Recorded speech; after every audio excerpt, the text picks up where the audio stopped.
So it's just been, I turn on this recording now while I am getting you all off your back, and it's now I'm starting to feel a bit of a, tiring after 2 hours, and I think everyone is.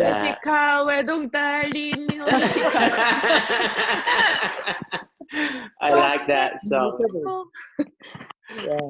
Want to keep talking like forever. It's like it's like that. But I think we're not gonna last that long. Yeah. And there is talk. So we're gonna do 10 minutes more maximum, and if we can wrap up sooner, that's fine too. So I'm just gonna give everyone a bit of a time to have a parting words. What do you like to talk about before we end the session today? Who want to start first? Oh, no one want to end the session today. So let me start with my thought. Then I think we cover most of the stuff that we cover. We talk about the classes that is being portrayed in the movie, and we talk about so many topics, including the landscape, stone, and the smell. Not male, but the smell and the odor. Yeah, the smell. And then we talk about the symbolism of the stair and lots of other things. So for me, it's beyond my expectation. We also talk about plan and no plan. I still don't know which one is better, but the plan has been discussed a lot in the movie. The small point that I was saying about the guys who were doing detective and the doctor, I think the director doesn't think about it as much. I think it's just a bit of a comical effect where if he change the actor to do different roles, it's just normal. You see that in the movie when you see detective, it has a certain look to the detective, and the doctor have certain look. That's typical. Did you say something key? I mean the like you said, there is no typical one. I mean whether the poor or the rich, or whether no hero and no villain in this movie. So I mean no typical doctor, no typical detective in this real world. I think that this is the truth. Right. Now, the other thing that I picked up, and I think probably the last point that I want to point out is there's so many times in the movie, and he said Mrs. Park cannot cook, and multiple times she said it herself. My skill. My how do you pronounce this word? Culinary skill. She told her friend, and Mr. Park was like, there's no one to cook me the soup or something, right? And he knows his wife is not good at that. I don't know what she is good at, right? Does that movie try to portray something? Because I know in the family of the Kim, they've got a stronger bonding. The four of them are like genius. Like they can do forgery. Jessica can do forgery really well. Kevin do English teaching very well. The father driving skill is like superb, right? Sublime, because even the coffee, it's so still that cornering. The coffee is not how do you spill out the glass, right? And then the wife is also good at cooking. But then the rich family is good at maybe only for the head of the family, right? And also someone picked up that he worked for a company called his company is called Another Brick, and there's so many scenes that they use mobile phone, right? Like sometimes unnecessary too, like when they have this water fight, when there is a water fight, at the basement, and then Jessica pick up the phone and like, oh, this is so cool. Yeah. The audience get to see that scene from the mobile phone through the windows. So you have like so many rectangular in that screen. Like the first is the screen, the second is the mobile phone, and the third is the wide window with wide screen windows in the semi basement. Only the light comes in. Yes. So you have multiple times also. There's one scene in particular when Kevin was like recover and he walked out. There's that scene is unusually long to me. He walked with the nurse, and the nurse keep watching the mobile phone, keep looking at her mobile phone. So there's some that scene is longer. If you look at that, like the necessity of being conserving the film, they make that scene a bit longer to see that nurse actually doesn't pay attention to Kevin. Does he walk? He was like, look at the phone. I didn't catch it that moment. That moment when I rewatched it today. Yeah, go ahead, Lee. I Yeah, I mean, didn't catch it. Yeah. one thing I can take out from the ending part is that it seems like there's no exit for anybody. There's even no hope for the poor.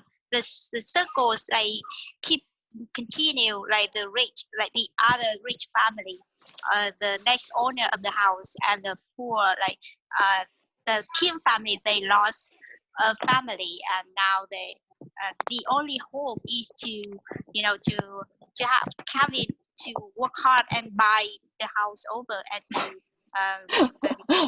Yeah. But yeah, it's still a dream because the camera was like coming up to his semi basement, which points out that he just still dream there or and dream imagination about the future, and it takes like 500 years for his salary to buy the house, right?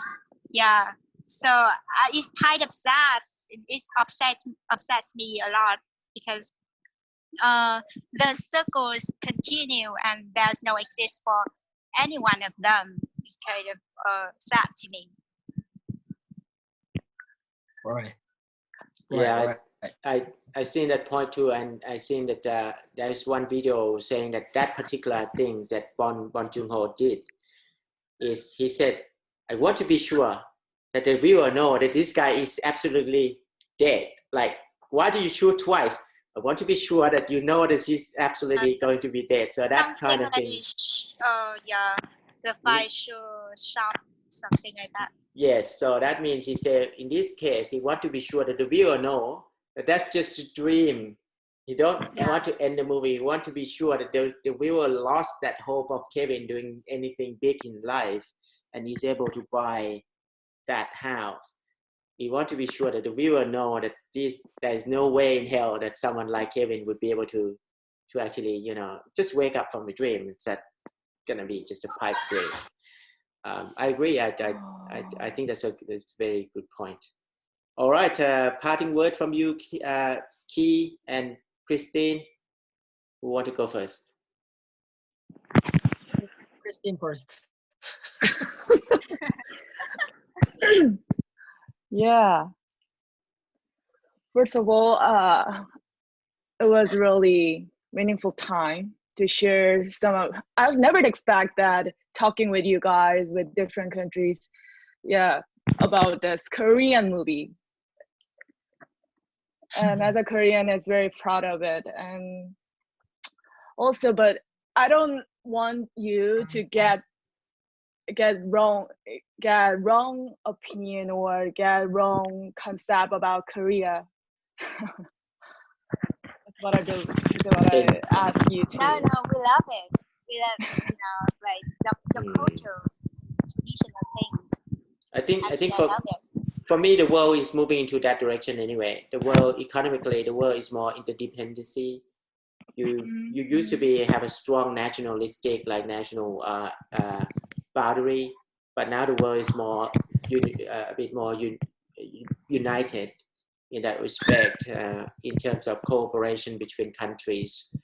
I'm hoping that, for example, the movie, the film is bridging that gap. And then Korean, for example, I try not to be happy so much that one of the foreign movies doing big in Hollywood, because that is another form of class, right?